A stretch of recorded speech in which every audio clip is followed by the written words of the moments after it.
when you have people who are actually rooting for you. Or in this world, I do feel like there's a lot of people sometimes who are rooting against you. True. But it's also good to have people rooting against you. I feel like I need more of that. Okay, we can arrange that. What do you mean? Come on Monday. You suck!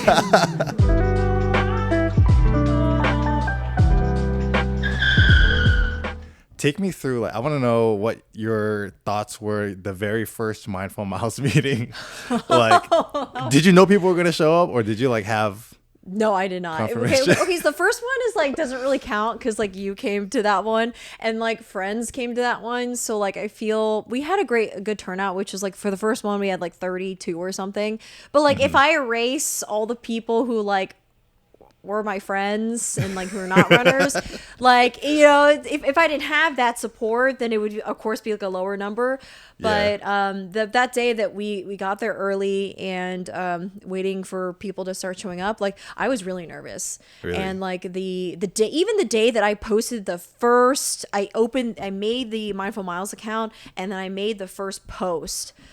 I had like I know I'm a person who generally has just like this, like I'm not like a horribly anxious person, but I do like, especially when you have like you put your heart and soul like out in something, and yeah, that's your baby. Yeah, and like also like props to small business owners, because like this whole process like kind of helped me see what it's like to be a small business owner. Like where you put like, if you put let's say like money on the line, and then you put all this time and effort to create something, and hopefully that it takes off. And for me, all I put into it was literally just time and like just like my passion, and that's it. And I didn't put any money on there. So I can't imagine if I try to launch my own like small business, like where I had a restaurant or something or a cafe, and then I put money into it and then waiting for people to show up in the front door. Like that's super scary.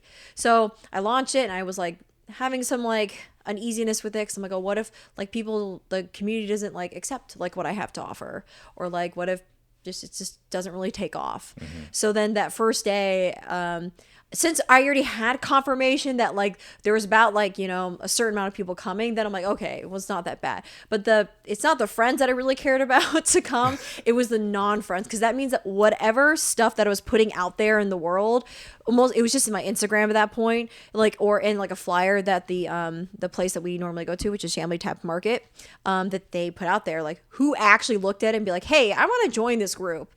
And so I remember the first person who showed up. Her name was Hannah, and she just... Shout out to Hannah. I know, yeah. She like came once, and then she never came back. But she actually came back recently, and I told her, I was like, "Girl, you were the first person to come, and then you left." She ran like an ultra marathon or whatever, but then she's back now. Okay. But she's back now. But yeah, I was just remember like when I saw her, and she was like, "Hey, like, is this where like the Mindful Miles meet?" And it really made my heart just explode with just a lot of like just happiness, because I knew that, all right, if like you saw it, this other random person who I have no idea, have no personal connection with, saw it and came out, then I feel like that, you know, it's doing something. And so then more people came out, and then after the first run, then none of you guys came back for friends, but so then now it's just based upon like just whoever would see it. And we've always had a turnout of around the lowest when it was like actually cold and rainy outside was like 20, but it's always between 20 to 50 people. Oh, that's good. I thought you were going to say like 5. No. Every week it's about 20 to 50 people, but now with like the weather turning, now we're hitting around 35, 40-ish a week. And then now when the daylight savings comes soon, like I expect it to be hopefully around like 50, and I would like to see it start going to 60. But I don't want it too big though. It needs to like, I think that would be just like the happy amount. Dang. Like 50 or 60. Okay, so even in week 2, after all of us stopped going, yeah, like I think there was still like a good amount. Yeah, it was like 20. Oh geez. 5-ish.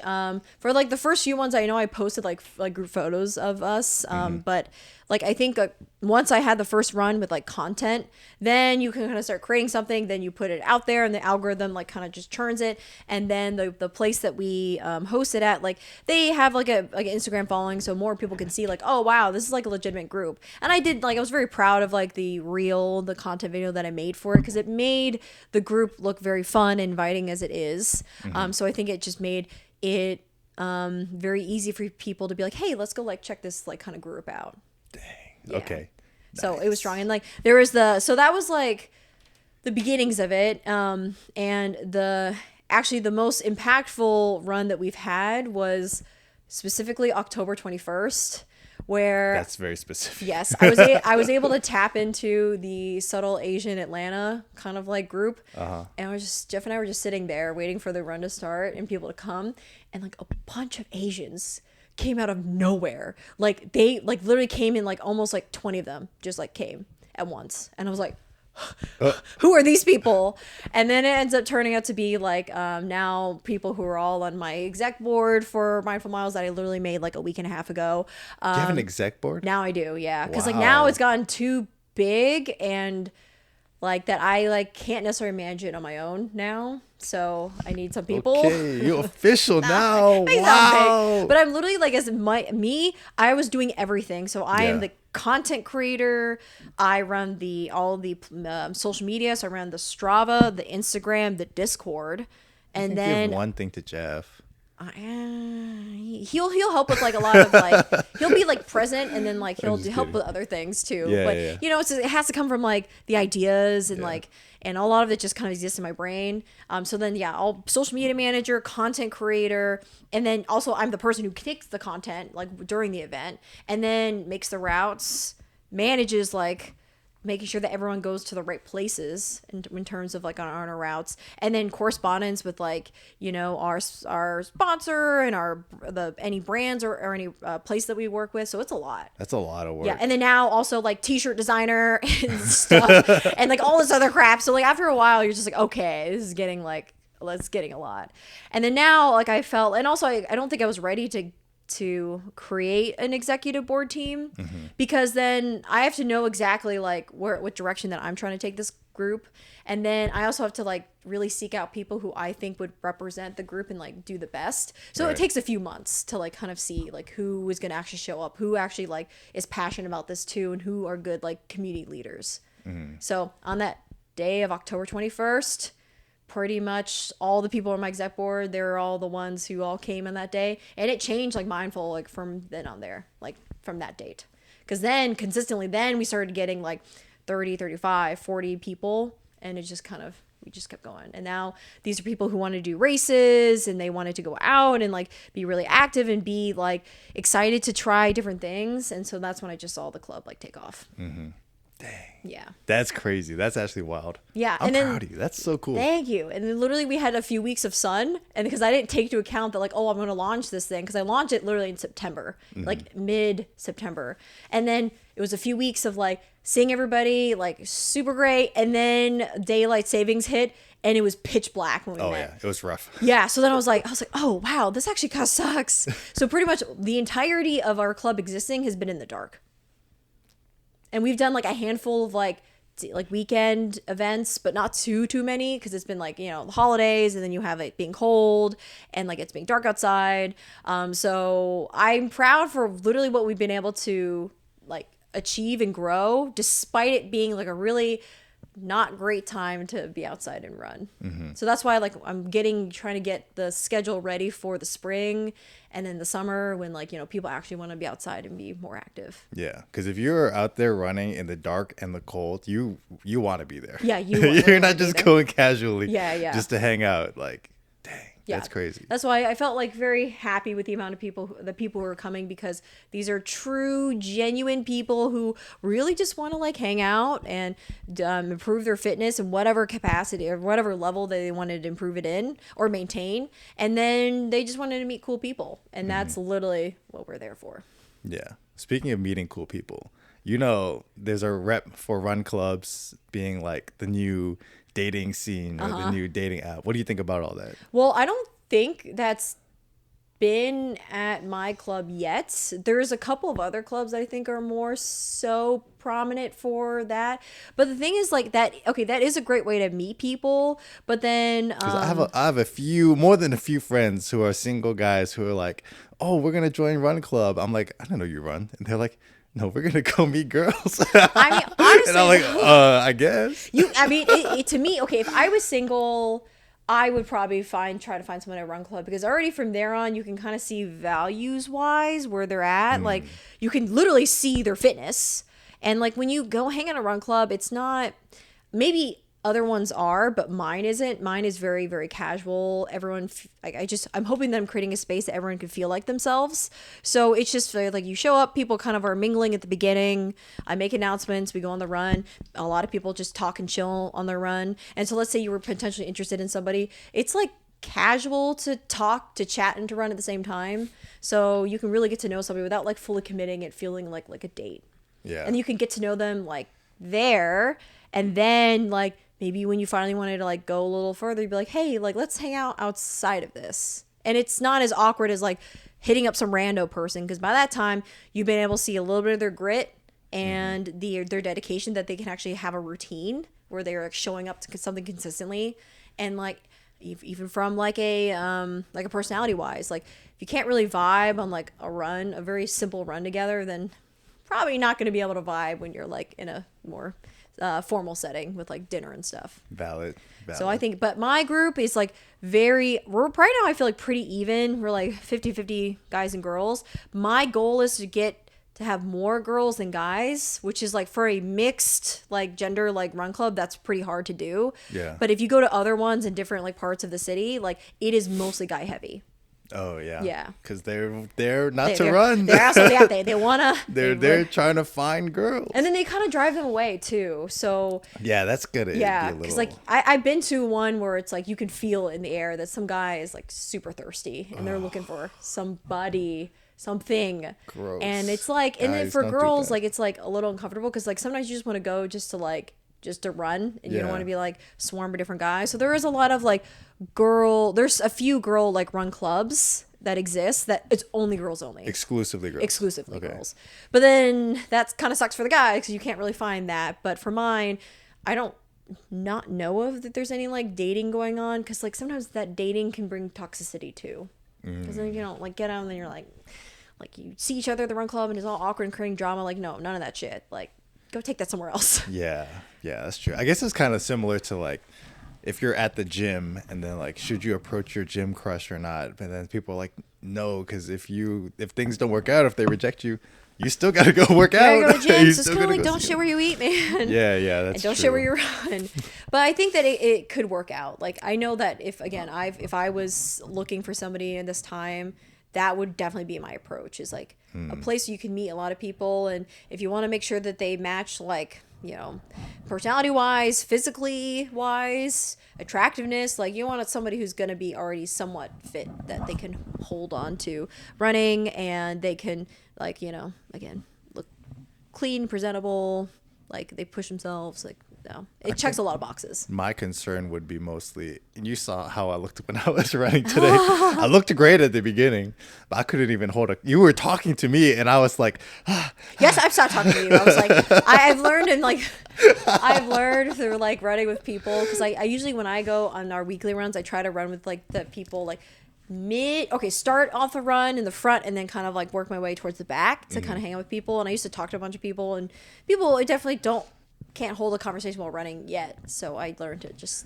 You were like, oh, look how cool that coffee shop looks. I'm like, coffee shop? What? I can't talk right now. Shut up. But then it's like, I think that you have to go to a group that like it's really open to like all paces, where they are, because like there's some groups that like if you don't run at like this certain pace, and like they're gonna like leave you and you're just gonna be by yourself. Yeah. But my group, I think, is truly a group that is open for all experiences. So there's people who run slower than you did today, or people just choose to walk. So it's just kind of like the vibe, and maybe like let's say if you found somebody at said club, and sometimes you'd be like, hey, like, you know, let's just like walk a little bit. And it's not as weird because you're at a run club and not like a dating. It's not like a formal date, but you can get to know them very quickly. So like, for instance, like some of the people that I've like, some new friends that I met from running, I've only been friends with them for like a few months, but I've also felt like I've now known them for like forever, or like been a long time, because on long runs, especially, because each one of these people I've gone on like, you know, 1 to 2 hour like runs with them, where you just go at a very slow like conversational pace, and you really get into it, because I feel like running can be very therapeutic, where you can like finally be in a space where you can just like either talk to yourself, And that's what I usually do when I run by myself, is like sorting through the day, sorting through ideas or things that I have. But when you're running with a person, you're kind of just looking straight ahead and running. And we talk about like family stuff, like trauma stuff, and anything that you wanted to kind of talk about. Like it's just open. Dang. Yeah. I feel like that's why I'm so big on, especially like doing stuff with people too, instead of just like talking. Because I feel like when you're doing stuff together, that's when you like bond together. Yeah. Especially when you're running, everyone's like, dude, this kind of sucks right now, but we're in this together. Yeah, like, yeah. You kind of really like bond with people that way. Yeah, and that's why like that because you can make it like a run or something like casual, like you just talking, and then also like do like a speed like tempo workout with them where you're like really both of you like huffing and puffing, and like yeah, when you're in the trenches with somebody, when you know that they're feeling like crap and so are you, and you finish at the end, like it creates a really quick and special bond. Yeah. Where you like again really get to know somebody, and then you start to really see like their or like what they want to achieve as like athletes and as people. Like for instance, if they want to Boston qualify, which is like something very, very difficult to do, like you already know that if that person is focused on doing that they are ready to commit like every day to doing like something or to running, and that says a lot about that person. And then when you can kind of be side on side with them and cheer on them and like see them do it as like a friend to support somebody else doing that is like the most amazing thing to watch, because you're like, yo, I've been there with you, I've seen you struggle, I've seen you like some people in some cases like cry over this or like, you know, cry through injury and stuff, and you still got there. And that is like really, really nice when you have people who are actually rooting for you. Or in this world, I do feel like there's a lot of people sometimes who are rooting against you. True. But it's also good to have people rooting against you. I feel like I need more of that. Okay, we can arrange that. What do you mean? Come on Monday. You suck. You won't be able to do this. It's a motivator though. It's a good like mix. I need more enemies. That's what I need. Okay. I need haters in my life. All right, go in the comment section. Comment below something mean about me. Hate on me, please. Too tall. I need enemies. Shave your legs down. All right, I have these conversation cards that I wanted to do with you. Oh. We have 2 different categories: light conversations and deep conversations. We can pick one. We can do one of each. We can do whatever you want, but I'll let you pick one. Let's do deep. All right, let's do it. Okay. Aw. What achievement are you most proud of, and why did you choose this one? All right, yeah, what's yours? It's hard because like this one's kind of current. It's like my club, but also the day that I passed my my physician assistant board exam, I was like really, Nice. oh, thanks. I was really like anxious about it. And like I graduated right at the beginning of COVID. So like my board exam got moved a bunch of times, and I had like kind of job waiting on the line for it. And then it was a really hard like 2 years and like 3 months. Cause like it's pretty much like you're taking in all this, like pretty much med school, but like on steroids, where they're just like shooting information at you via fire hydrant. Like I went through a lot of stress and like a lot of just long nights to get through there. And then I remember and then also taking the test and then waiting for the results. And like during COVID, when like literally nobody was hanging out and nobody was doing anything. And then they took longer to like grade it. And then also I had this job waiting for me at the end.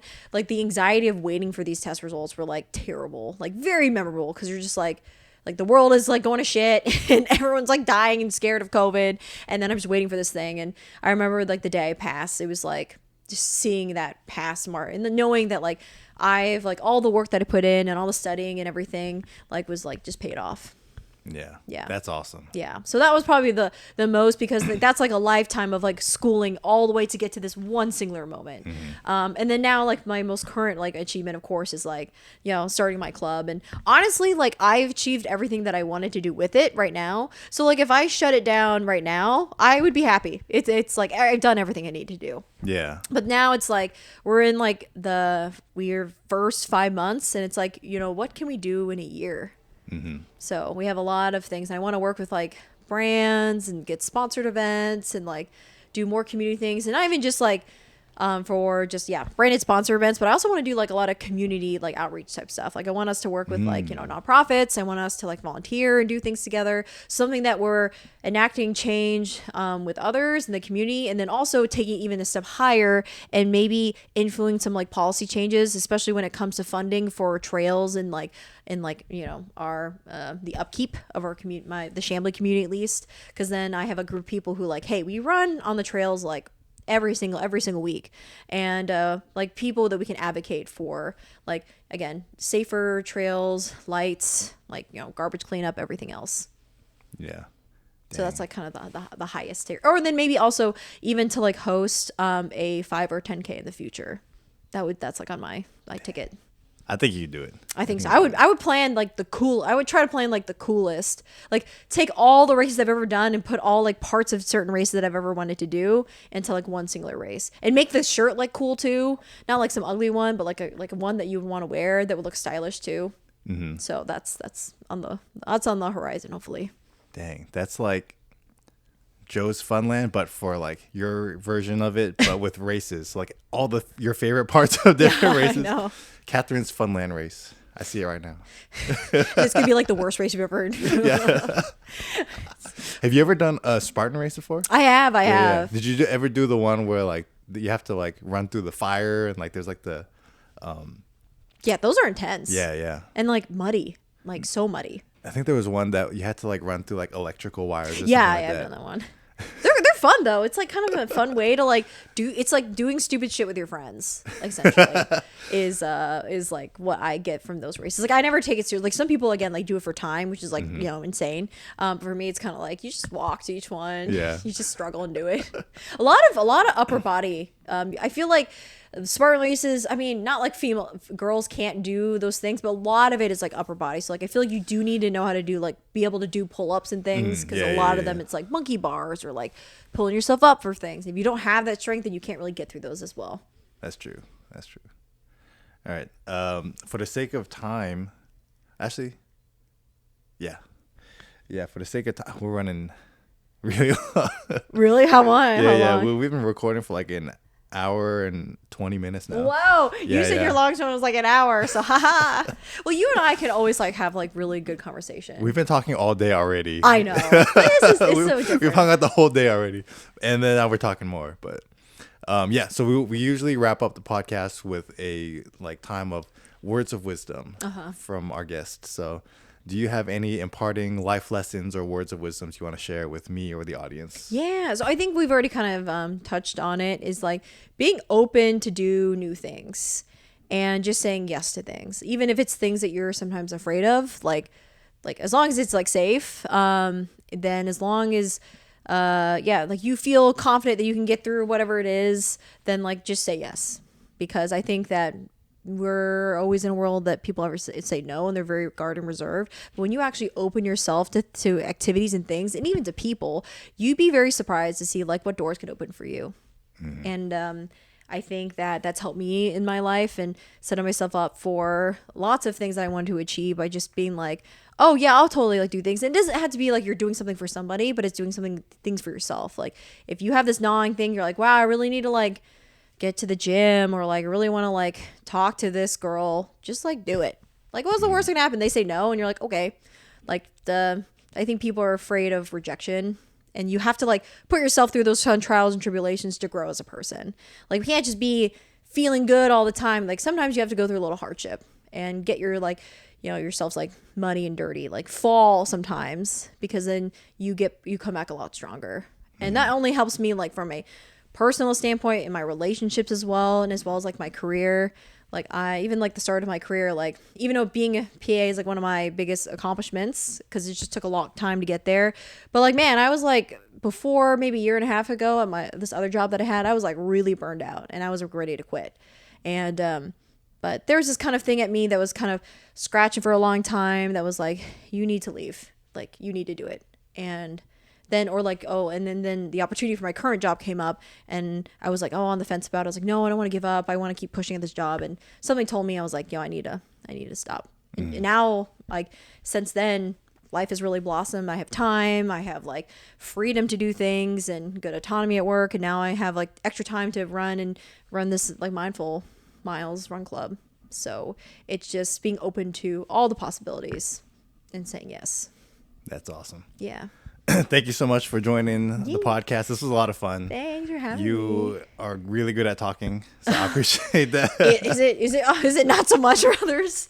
Oh, that's why I could talk a lot. So I talk too much sometimes, but No, that's awesome. If it's This is a something podcast. if it's something that's true. Haha. There's something that like if you're passionate about that, I think it's really easy. You don't have to think about it. It just comes naturally. That's true. All right. Funland. Nice. Thanks for joining us. See you guys next time on Joe's Funland. Peace.